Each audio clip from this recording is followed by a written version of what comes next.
పూర్తి స్థాయిలో పంట పంటది కదా. నీ ఉద్దేశం ఏంది? ఎందుకు ప్రాజెక్టులు పడావు పెట్టి నీళ్లను సముద్రం పాలు చేస్తున్నావు? What is wrong with you?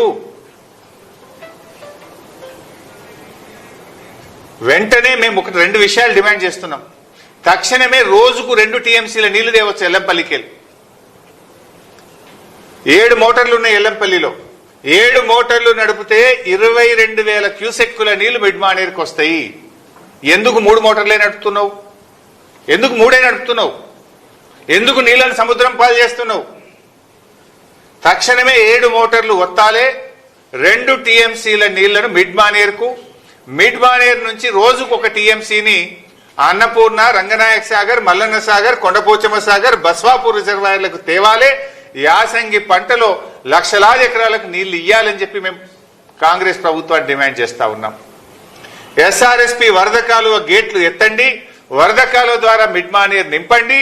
Mid Manair నుంచి ఉన్న కాళేశ్వరం మోటార్లను ప్రారంభించి అన్ని రిజర్వాయర్లు, చెరువులు, చెక్ డ్యాంలు అన్ని కూడా నింపాలని చెప్పి మేము ప్రభుత్వాన్ని డిమాండ్ చేస్తున్నాం.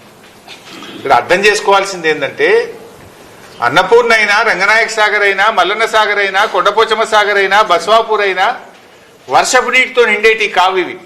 These are the artificial reservoirs. ఇవి మోటార్లతోనే నింపాలి, వర్షపు నీటితో నిండవు. ఇది నింపి పెట్టుకుంటే వానకాలంకి ఏమైనా తక్కువ పడితే వానకాలంకు వనికి వస్తుంది. లక్షల ఎకరాల్లో యాసంగి పంట పండుతుంది. పోయిన యాసంగిలో 5 లక్షల ఎకరాల పంట పండింది. మరి ఎందుకు ఆపుతున్నావు? అరే కళ్ళ ముందు నీళ్లు సముద్రంలో కొదలబట్టి ఏం గోసపెడతావు? రైతుల్ని ఎరువులు ఇయ్యక గోసపెడతావు, పంటల బీమా లేక గోసపెడతావు, వ్యవసాయ పనిముట్లు అంతకే అసలే ఇయ్యవు. ఆ ఉన్న నీళ్లను సముద్రం పాలు చేసుడేంది? ఇలా నువ్వు చేసే కష్టమేంది నాకు అర్థం కాదు. కరెంటు ఫుల్లు, నీళ్లు ఫుల్లు, కట్టుకో